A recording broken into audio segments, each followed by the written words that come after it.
Hello, I'm Linda Utoff, and I'm here in the home of Phyllis Garibay-Coon of Manhattan, Kansas, and she's a wonderful Statehouse muralist who has just recently unveiled Rebel Women, part of the, and this is part of the Kansas Oral History Project and their notable Kansan collection. So we're so excited to have you. Thanks for doing this, Phyllis. Thank you. It's an honor. Absolutely.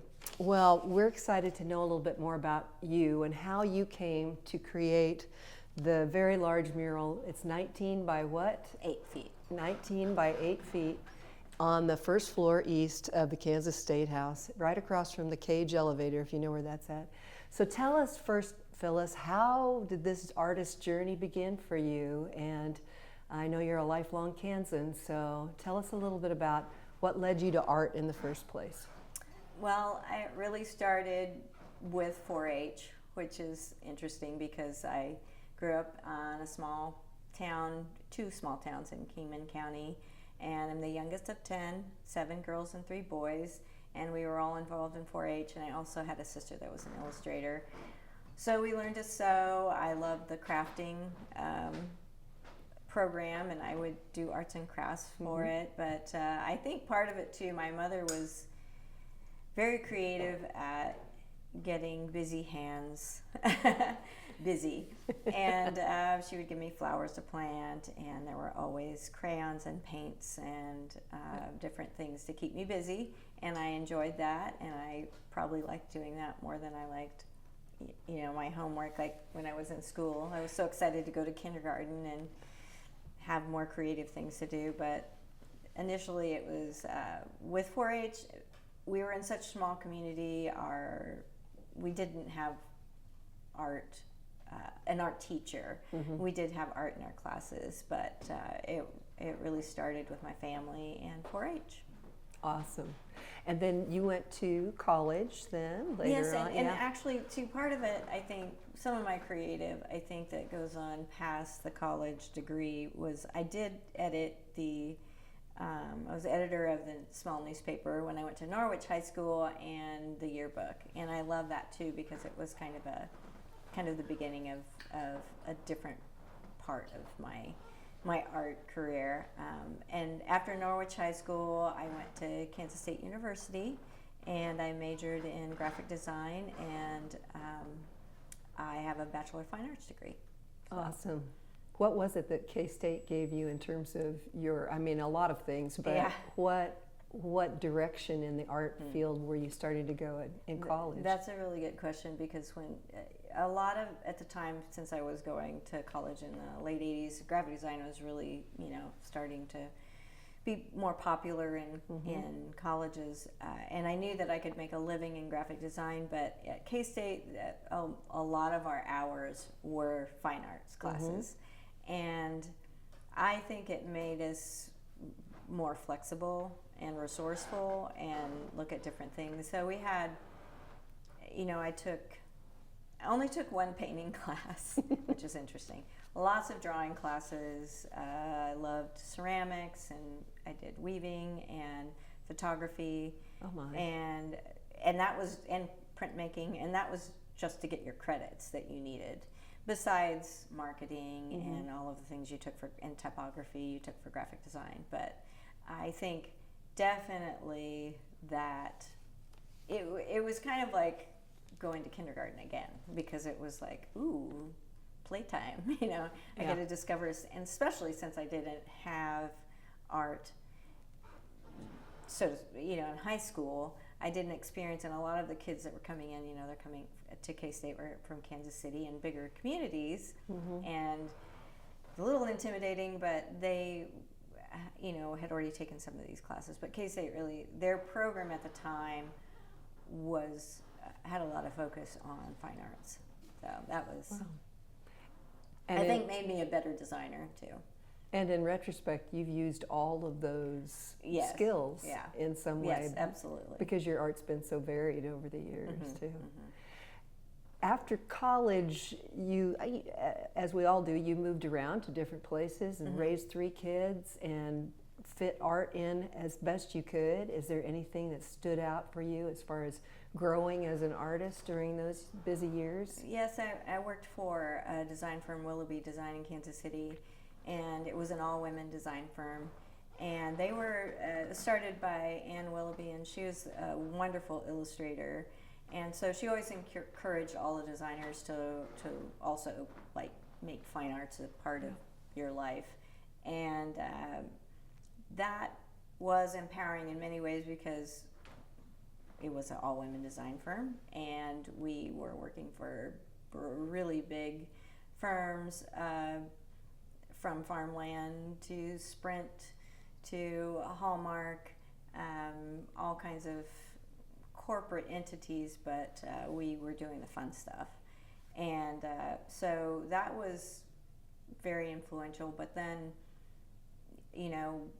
starting to raise kids and taking care of them, and then I did freelance design, and then kind of by a fluke started painting. Mm-hmm. And at the time, when I started painting in acrylics, and because I had the one painting class I had in college, I wanted to take watercolor, but that class was always full. So I took oil painting. Yeah. And I hated it because it was in the old stadium, and you know how the old stadium was. Mm-hmm. It was kind of always wet in there, and it took forever for the paintings to dry. And as a student, you're like rushing all the time, and it's like, I'll never finish this painting because it's always wet. And anyway, so I started painting in acrylics, and a friend had asked me to paint at a restaurant that they had, but I was still freelance, and I had time to be at home with kids, and then I had a small studio, and I would paint when I could, and it just kind of grew real kind of organically from there. Yeah. Well, that leads me to the next area that I was going to ask you about, and that's, as you've got artwork all over Manhattan, and how did that start to happen once you were here? Well, I was so happy to moving back, and after being away from Kansas for 6 years, in Manhattan, well, specifically for 10, coming back to Manhattan, and there's the Beach Museum is here. We have art galleries. We have the Art Center, and it was really great to be able to get involved in the community. And then once starting to meet people in Manhattan, and some of my old professors were still here. Mm-hmm. I met a couple of classmates, and so as time allowed, I would still freelance design, and then I decided that I'm gonna go talk to the gallery and say, hey, I have this work. Do you have room for me in a show? Is it good enough to be in a show? Because I had not been a part of a real gallery show. And so it started with that. I was in a show at Strucker Nelson Gallery, and then I started to meet people that had small businesses, mostly restaurants. And so that kind of was a combination of my designer hat and my fine arts hat, because I really do like working and designing spaces and art to go in public spaces too. And you're working for a client. It's a challenge of making, the art is not for you like you paint art for a show. It's more of a client-based art.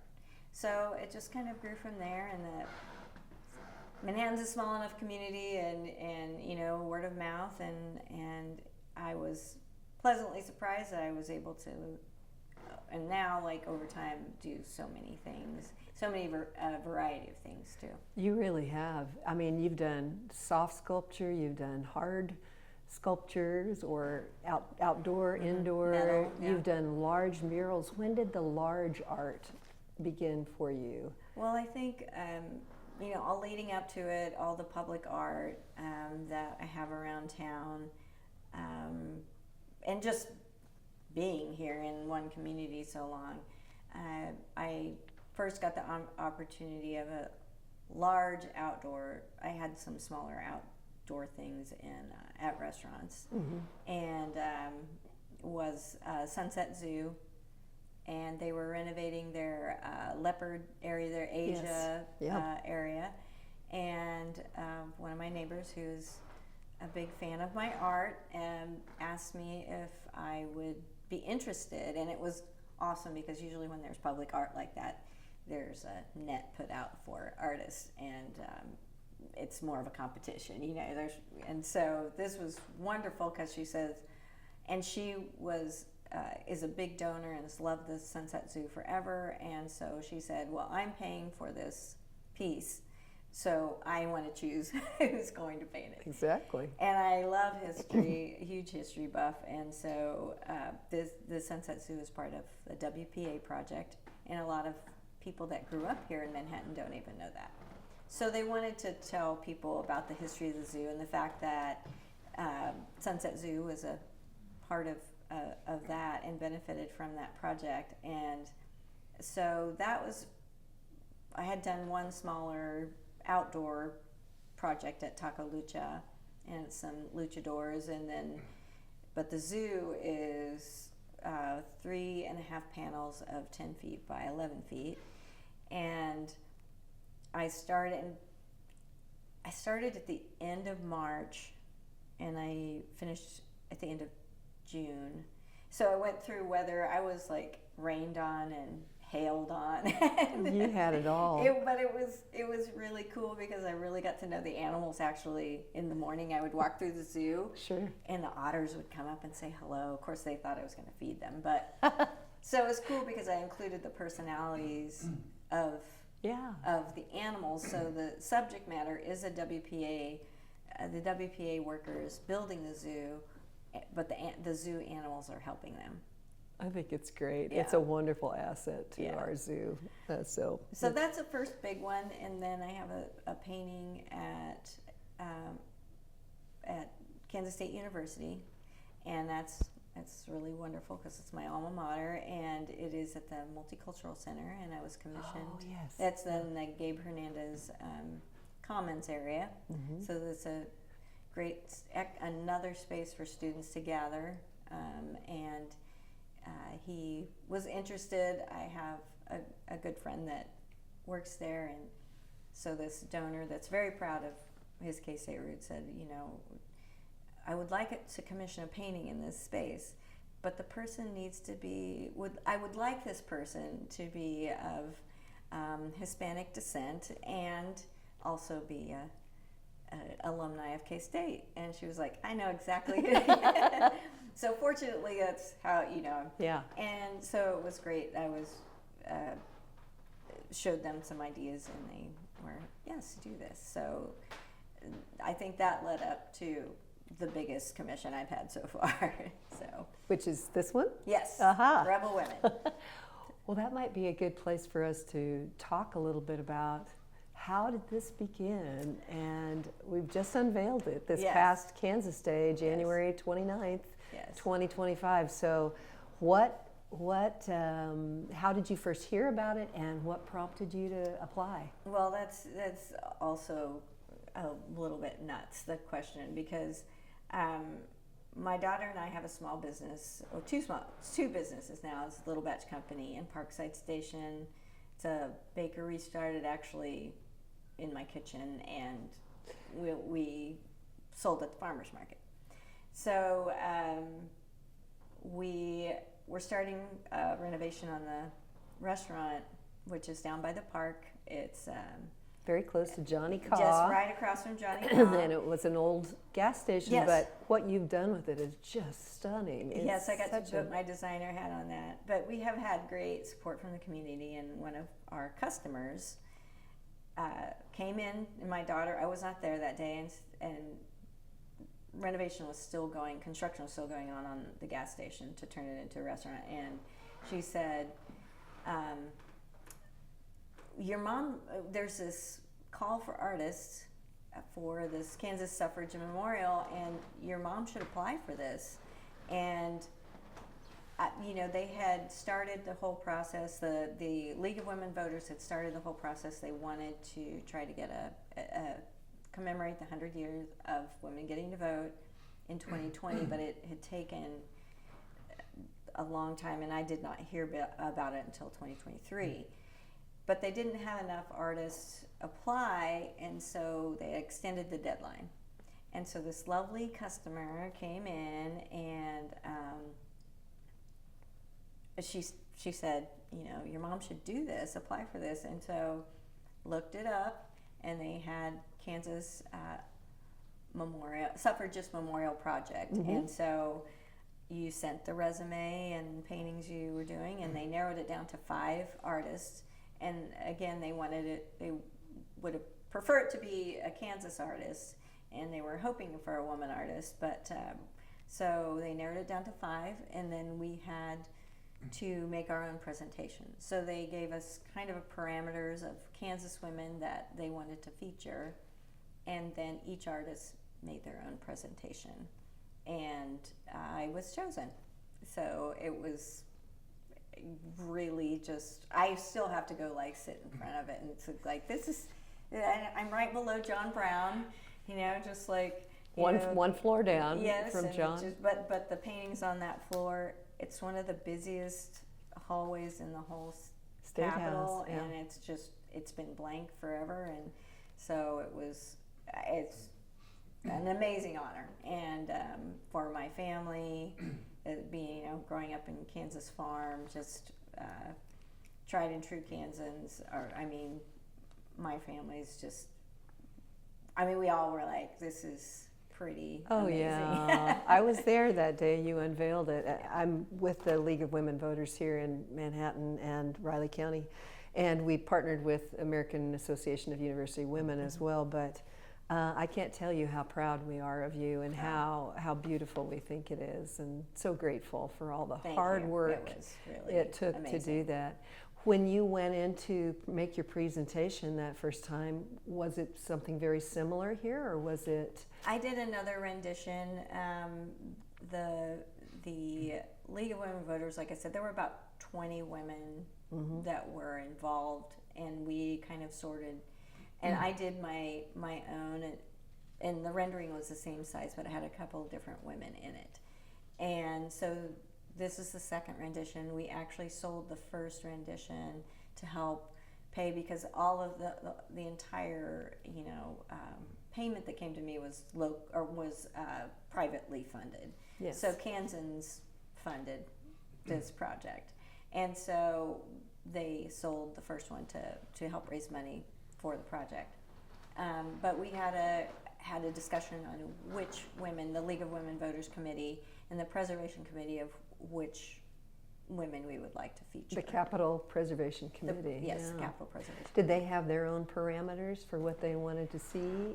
I think they were a little, some of the women that I included were not in their suggestions. I had done research and looked about some past and then some actually present women that were active in politics, and so they wanted to focus more on the historic story. Aspect of it. Yes, it was done as a commemoration to the 19th Amendment, the centennial of the 19th Amendment, right? Which gave women the right to vote. So yes, and so they, like I said, they started this process in 2020. They had actually a descendant of Lizzie Sheldon. Kind of gave a big chunk of money to the League of Women Voters, and they had used some of it for other projects, but then they had this idea that let's commemorate Kansas women's suffrage, and then that kind of started the ball rolling for the entire project. The Preservation Committee, it used to be called the Arts Committee, but now it's the Preservation Committee. So any art that goes into the Capitol a bill has to be passed. They have to approve the art, and then after that approval goes, then the money is raised, and they pick a spot. Together they chose that spot and It is a permanent installation. It is an 8 foot by 19 oil on canvas, and it has a black walnut frame that I designed, and it's the only painting that's not like either painted on the wall or applied to the wall. But it's as big as the other ones. But that was what they decided this was going to be, the preservation committee. And it was kind of great. I mean, it would have been fun to paint it there, but painting it at home, I could paint when I needed to. I had a little bit more leeway, and so fortunately I had a space that I could do that. In your beautiful dining room here, so you could There's still stretch paint it out. spots on the ceiling and the floor from little mistakes, but 19 anyway. feet by 8 feet. Not everybody has a dining room like that, Phyllis. That so is true. That is true. That's awesome. Did you know where the placement would be when you started the Yes. process? You knew it was going to go on first floor east, Yes. Opposite the cage elevator there. Yes, and I actually superimposed my sketch in the presentation. That was like one of the slideshow great pieces. Yes, I think I saw that. Yeah. So then people can visualize what it's going to be like there.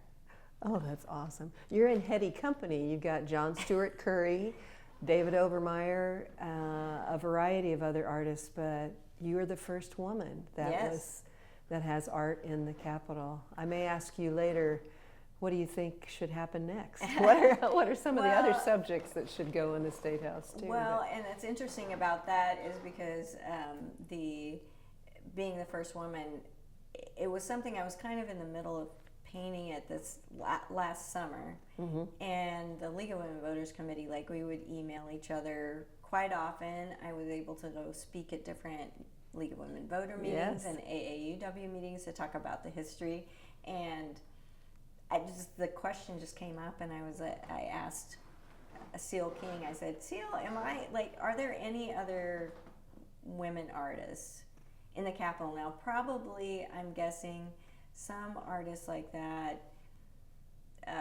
had assistants, and there might have been assistants women that helped, work on those paintings. But as far as having their own art or getting credit for the art, and so I think it was a couple days later, it's nope, there's no other women. And so that was another thing we added on the. And the first in how many years, do we know? Brown versus Board of Education is the last, most recent painting after mine. My goodness. So it's been a while then. It's been a while. So it was pretty exciting to all of those things, Talk a little bit about your research process for deciding who was going to go in the mural and what helped you the most. Well, it was great that they already started. So if you can still look up Kansas Suffrage Memorial, and their website will pop up, and you click on history, and so they have the list of women. So they had about a paragraph about each woman, and it's across the state. There's Salina, there's Wichita, Topeka, Lawrence, Leavenworth. So there's women across the state, and that was helpful. That was a good start. On the League of Women Voters Committee, there's amazing women, and Jean Klein is one of the people on the committee, and she's just a walking encyclopedia. And if I ever had a question, she would find it out. If she didn't know, she would find out.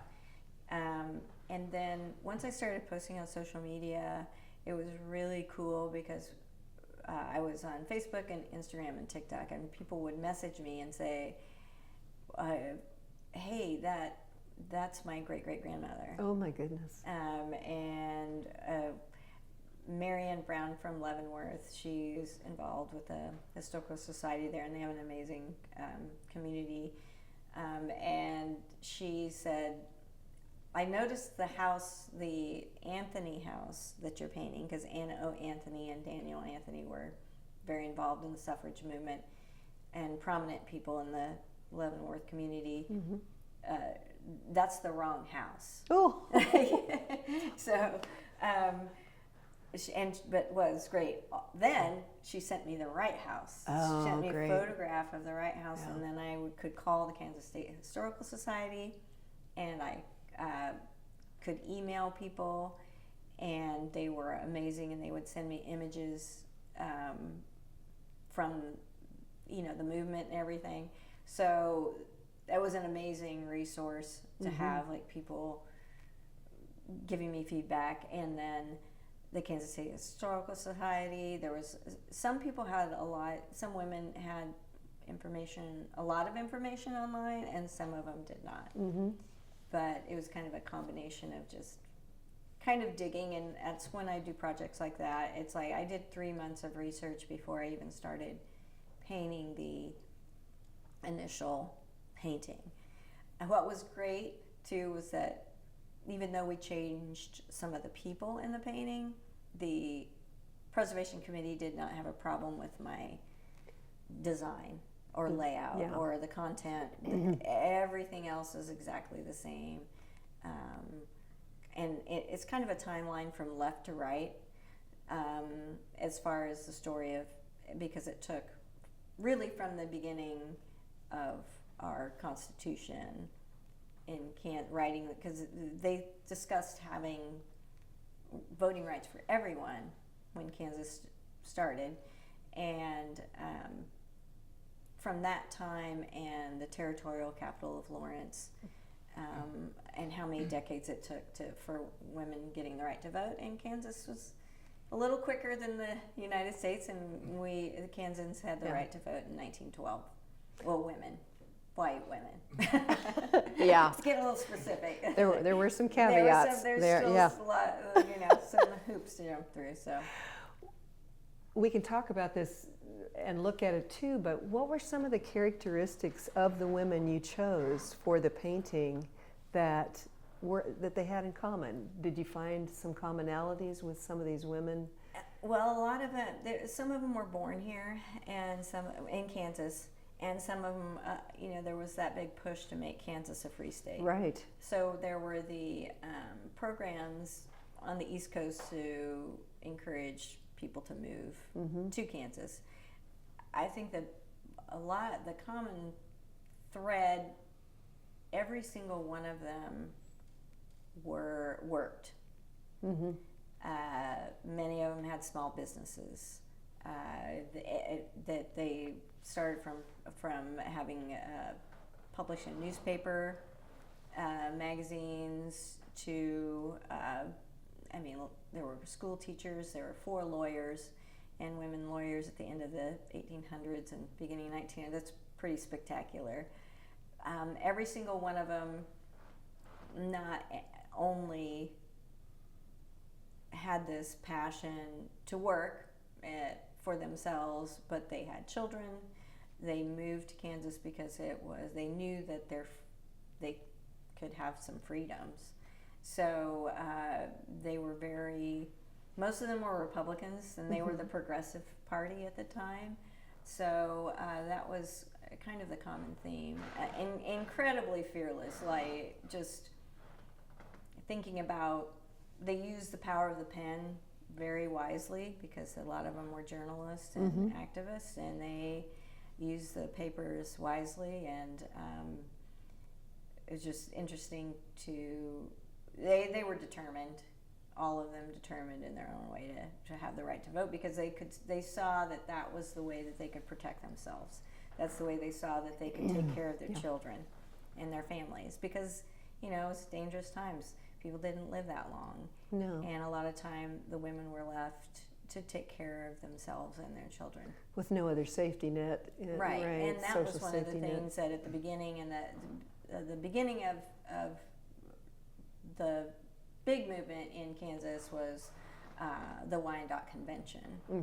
And in that, the Clarina, who's the superstar here in the center, Clarina I.H. Nichols, she pushed hard for property rights, because that was like the first safety net to being able to take care of yourself. So instead of your property going to some other male heir, it could go to the woman, and could go to the wife, could go to the existing descendant. Let's take a look at some of these other women a little closer. Okay. Now we're going to look at the painting in more detail. This was Phyllis's presentation to the committee when she was one of the 5 finalists for this, right? Yes. And what they were very impressed with and chose her for. So let's talk a little bit overall about, you said you go chronologically a little bit from left to right, right? Yes, From yes. the time when women were finding that voice to get the vote in Kansas. So what is this the house that you were talking about earlier? Yes, that's that, and I actually think that's the Anthony home, like in the east. Yeah, okay. So, but like when you look up stuff and you type in the Anthony name, of course Susan B. Anthony comes up, and but overall, I guess what I would say first is, like, in my head, sometimes when working on commissions and stuff, you know, the idea is like immediate.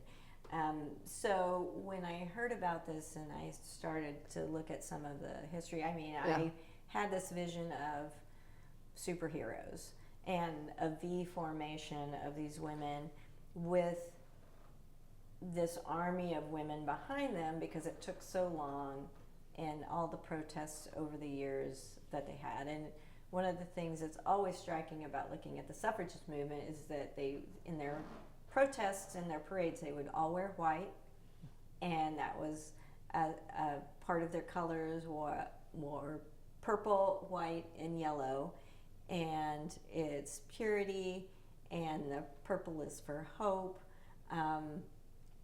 and the yellow was adopted because, and nationally, because of the sunflower. And Yes. so it's interesting that it went to the whole, you know, nationwide community, sunflowers and yellow roses. So that was part of the banner. And they wanted to also differentiate themselves from the suffragettes in Europe, because that was a more violent campaign, and they didn't want to have the purple, white, and green. And so they adopted the purple, white, and yellow. I see. And what's great about that is the prairie colors of the flowers, the Sure. asters and the Queen Anne's lace and the sunflowers are All fit part of the within color. that. So I kind of had this vision from the burning of the territorial capital in Lawrence, Which is up there. which is up in the left-hand corner, and some of the Clarina's sons fought in those battles, and so that's kind of the left, and then the capital now is on the right, and then the protests that happened at the parades of women getting to vote. There was even a movement of women that were against getting suffrage, but they were arrested, they were force-fed, so kind of the angry mob over to the celebration. On this side. On this side. With the Capitol, the Right. Statehouse over here. Right. And the banner reads, "The rights of the citizens of the state of Kansas to vote and hold offices shall not be denied or abridged on account of sex." And that was Lizzie S. Sheldon, Yes. 1911. Talk a little bit about some of the women and the settings that you put in this. Okay. So it's not in chronological order with the women exactly. Right. But these are definitely the women that started it, and then over here the women that were able Continuing. to vote, and it passed. The right to vote passed. So on the very left-hand side, when you look at the Capitol, this has changed, and there's a couple things that have changed from this.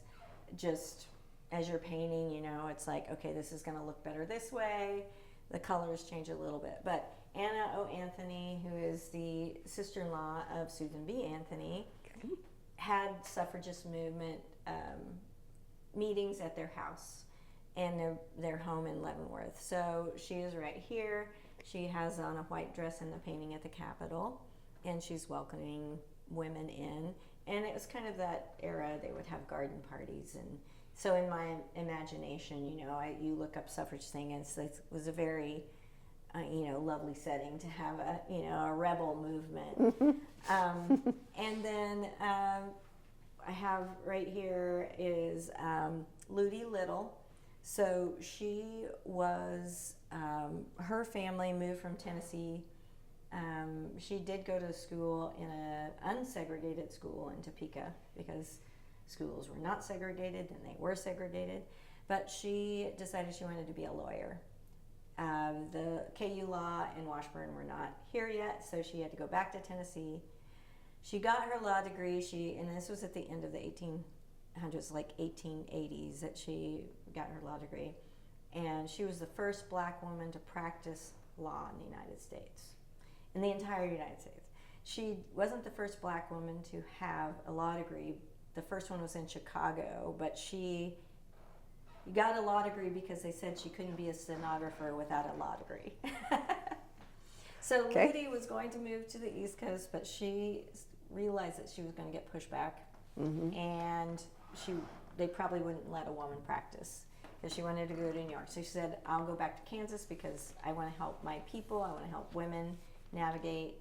She loved constitutional law, but she wanted to help them navigate divorce and property rights. So that's pretty impressive. Absolutely. That she did that. Then down here is Anna Waite, and she is like an amazing, so she's from Lincoln, Kansas, Lincoln County, and she co-founded the Equal Suffrage Association with Bertha Ellsworth, and she was an incredible educator. And she was the owner and editor of the Lincoln Beacon. And so she is pictured down here with a young lady.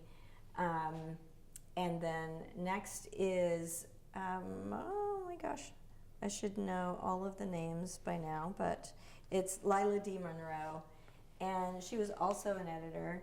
And she started, she's Waukene and then Topeka. And she became the first woman admitted to practice before the Kansas Supreme Court. She wrote the Kansas Women's Journal, and she collected all these stories from women in Kansas. And then her granddaughter, Joanna Stratton, completed and compiled all of those stories in Pioneer Women and published it in 1981. That's right. So that's amazing. Annie Diggs is the librarian. So it's funny because in the Capitol, like, there's a beautiful library in the Capitol, and it's because of her. Yes, because of Annie. And they kept telling her that we don't have enough money to do a library, but she kept fighting for it because she wanted steel and glass shelving because she didn't want anybody to have any excuse to ever take down the library. And they kept saying, no, we don't have enough money. She waited, and finally they would use the room for like balls and state dinners and stuff. It's a very impressive room. It's a beautiful room. And so finally she got the library in. Good. And she would go across the country, and I believe that she was one that did actually go overseas to speak about women's suffrage.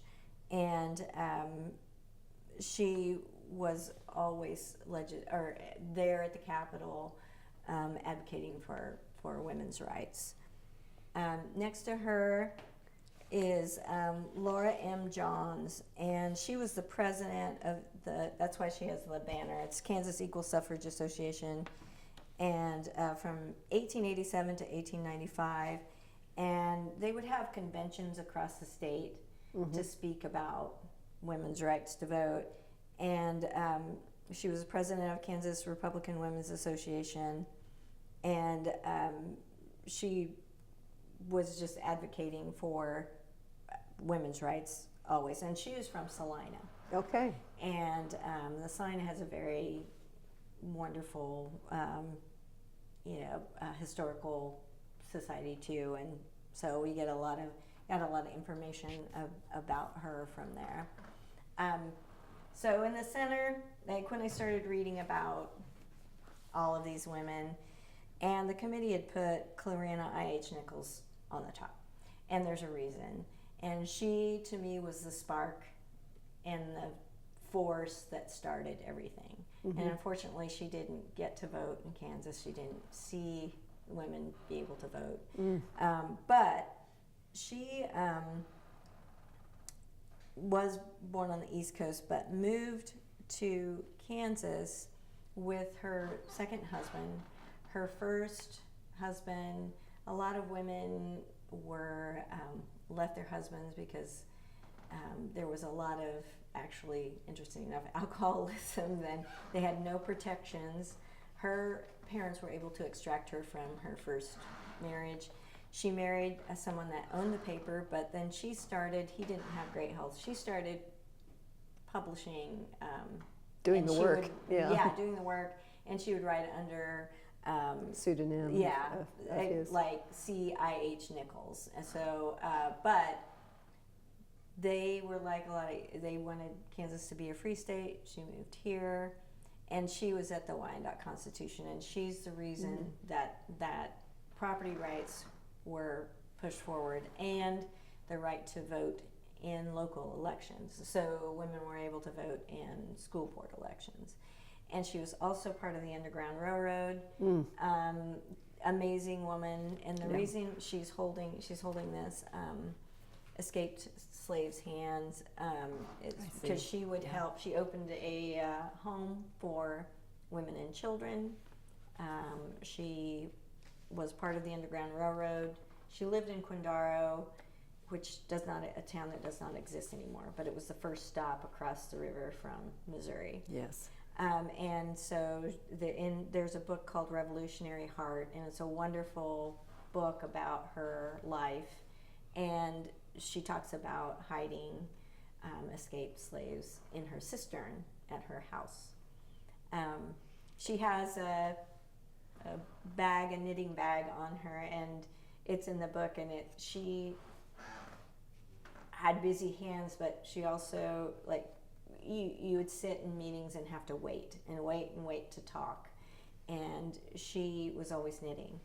And her fellow suffragists would always talk about after she left, because she moved away from Kansas with her daughter to California, and they said we missed the clicking of her needles.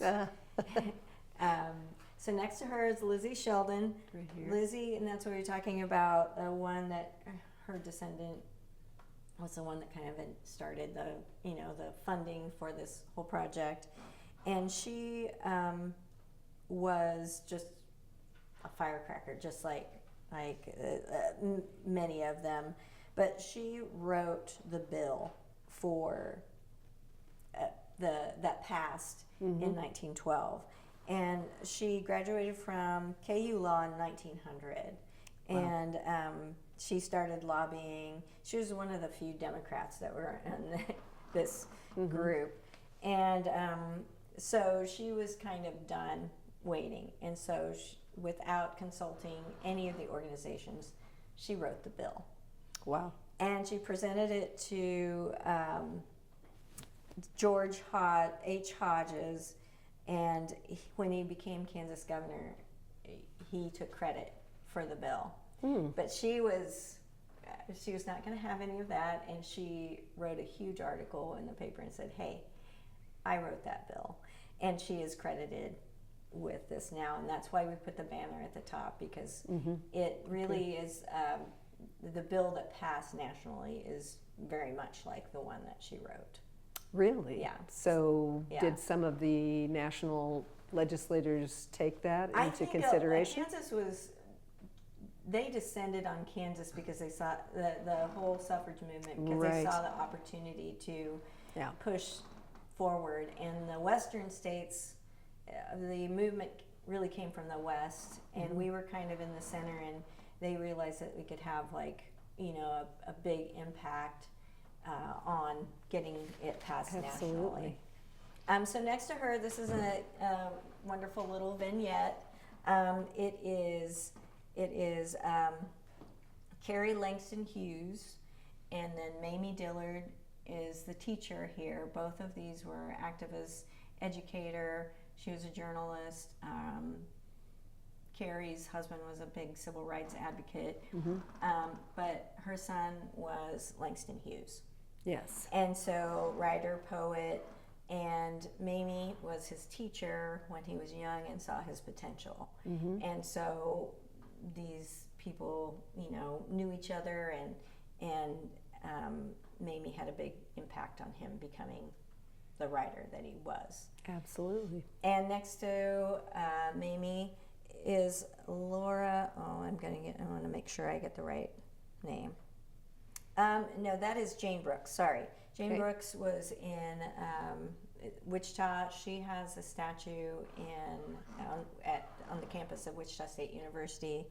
And she was the KESA president when the vote was passed nationally. So she was very active in, you know, getting the right to vote nationally, and I believe she started like the first League of Women Voters. I think you're right. Yeah. So that's pretty great. And she's putting that ballot in the ballot box. That ballot in the ballot box. And then Lucy B. Johnston is right here in front of the bookmobile. And the reason she is because she expanded the traveling libraries, started the traveling libraries and expanded the traveling libraries across Kansas. But she worked in Library Extension Committee and the General Federation of Women's Clubs. And she was the president of the Kansas Equal Suffrage Association and she led the push in 1912 when it passed in Kansas. When it finally passed, yeah. And then Minnie Grinstead's down here. She is, she got a teaching certificate from Emporia State University, and she married a judge in Larned. They lived in Liberal. But she was the first woman to be elected to the Kansas House of Representatives. And so this photograph is taken from the Kansas Historical Society, and they gave me permission to use them directly, but it was really cool to see, you know, some of those images that were, so this car, they would drive across the state campaigning, and they would sell balloons, and they would have bake sales and all kinds of things to make money for the whole movement. But I would have to say that, I mean, there's so many impressive people, but to me, like, you know, Ludi Little being a lawyer at the turn of the before the turn of the century, right? And then Clarina, like, all that she did is amazing. It truly is amazing, and she was, I think, the reason that we did get voting rights here so soon. It took a multitude of women who had that drive and didn't take no for an answer, right? Yeah. So many of them were teachers or educators, journalists, lawyers, just activists within their community, and most of them went, you know, they did have higher education. They were able to get a higher education, and I think that was because they came west. Yeah. I reminded of that with equal education equals freedom, you know, and I'm glad you incorporated that. And I know there's some changes from this first model to the final product in Topeka at the Statehouse, but what an achievement. Anything else you'd like us to know about the challenges it took to lay this out? Or one of the things I did, like, these protesters on the right are modern protesters. So I kind of went after the women got the right to vote, what were the hurdles that they had to jump through after that? And it was, you know, equal pay, and, you know, they fought for, you know, no children working in gyp mines, and better working hours, better working conditions. Better working hours and conditions for their spouses and for themselves, no child labor, and then equal pay, which we still have struggle with. Quite got there yet. And, you know, civil rights and discrimination. So in the painting at the Capitol, you can see, like, there's quite a lot of diversity, you know, here. And, you know, that's what was really great. And I also, in the painting, my mother is painted in front of here, and there are 7 women, or 7 sisters, and there's a 7 sisters constellation up here besides the North Star, but we were the 7th state to get the right to vote. We were 8th to ratify, but we were the 7th state, and so there's that symbolism. And then just honoring my mother, because she instilled in all of us, because she was an immigrant from Michoacan, Mexico, and she just said, you have to get an education and you can't complain if you don't vote. So you have to register and vote. And she made sure that, especially all of us girls, I came from a place that my rights, our family's rights, were all taken away. Our right to worship how we wanted to be a farmer and not have all of our livestock taken away. And so she, to honor her and my father, I have the wheat field. There's a wheat field here, and yes, they loved farming and Kansas, and so that's what's amazing about doing this and honoring them and these women. Especially in a time where people were being told, well, you're not a real woman if you're doing this kind of work, yes. or you should be at home with your children, and that kind of thing. And so they defied that and found a new way to think about our many abilities. Yes, and to me, like I said, I'm a student of history and just reading things over time, and it's ridiculous to think that one can build a nation or a society and ignore half of your population. And that's what we were doing. Right. We need all the tools in the toolbox to make an equitable world, and women definitely should always be at the table. Because we bring all voters into the world, and that's what one of the women. They would use that on the campaign trail and say, "Hey, absolutely. Here we are." And the reason it's called Rebel Women is a quote by one of the suffragists on the East Coast, and she basically was saying that it's kind of crazy that we're saying that these women are rebels when they're just trying to survive and have the rights, like every other citizens in the United States. Because these women were paying taxes, they had businesses, and it was taxation without representation. And so they were going to fight for that. Well, I was there the day you got up on the scaffolding and took down the blanket over, and that was special too, wasn't it? The cloth covering this, so we couldn't see it. Right. The banner was the flag, was the suffragist flag. So okay.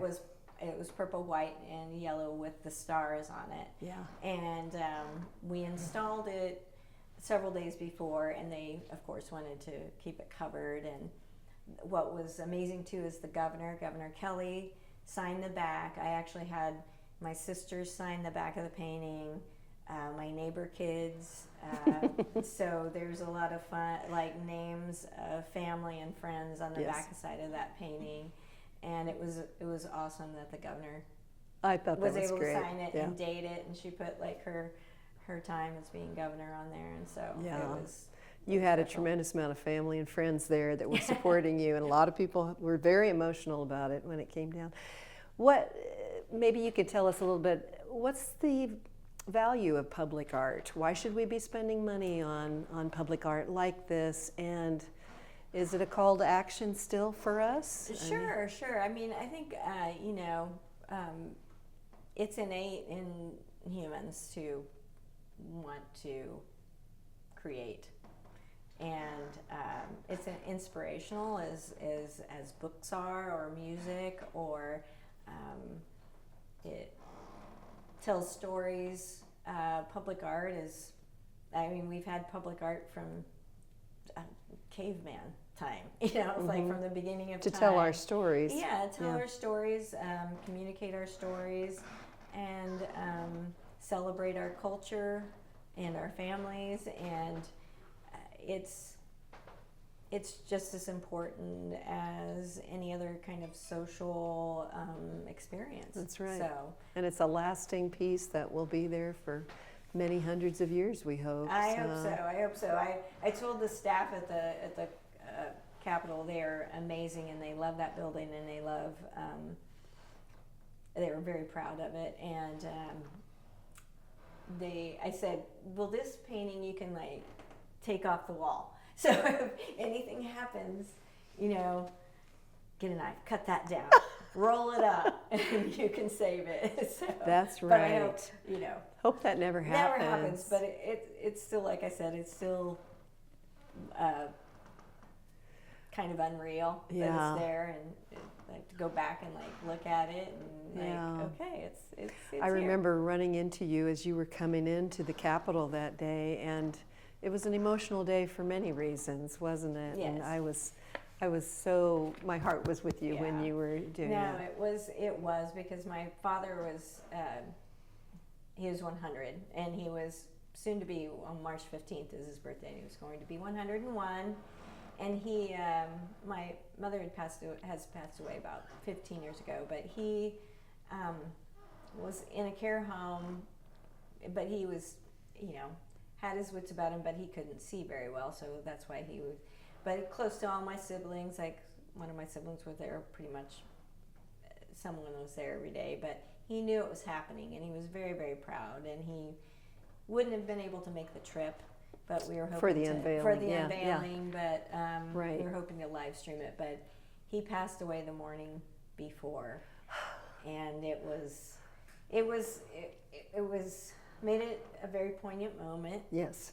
I was very happy that he knew about it, and my sisters were saying like he was trying to hang on to but a friend of mine said, well, maybe that's why he passed away, because he couldn't see very well, so maybe he wanted to see it. With new eyes. Yeah, new eyes. Yeah. And so it was great that he knew about it. Yeah. And absolutely. You know, some of my siblings were there, and since then, you know, I have like friends and family from my little town, and they'll send me photos in front of it, and to see the joy of like kids, because I worked on it a little bit there, like I was touching up the days before the unveiling. Yes, yeah. And I would have these groups of kids, because thousands and thousands of kids come through there every day, and they were so excited to see a new piece of art. That's right. And a piece of art that had featured women and people of color were in the painting. And they're real women. I mean, they're real people that existed. And John Brown was a real person, and those events were real that are portrayed on every floor. But it's a general story. This is about actual Kansans. And so below the painting at the Statehouse, the women are numbered, and there are keys. Yes, right down the key here. Down, yeah. And so, you know, a child comes from Lincoln, Kansas, and they can see that person came from their small town. Yes. And what they did, and then that gives them something. The League of Women Voters is having hopefully a study guide. Yes. That will go on with that, and then so it's kind of a catalyst to tell Kansas history that we haven't heard. That's right, and to learn more about what it took to get the vote for women, and also what we can still do to move the dial forward on absolutely. Making sure we're all involved in voting and registered and all of that. Yes. Thank you so much for taking Thank this you. time to tell us more about this beautiful painting that everybody should go see at the Statehouse. It is gorgeous and very worth reading all of the history of these wonderful women, as well as all the anonymous women that helped make this, that's and right. men. It took an army to get us here. So that's right. And it does show people that, you know, together we can make a difference. We have a voice, Yes. and we need to keep following that path. Thanks to you, Phyllis, for this, and thanks Thank on you. behalf of the Kansas Oral History Project.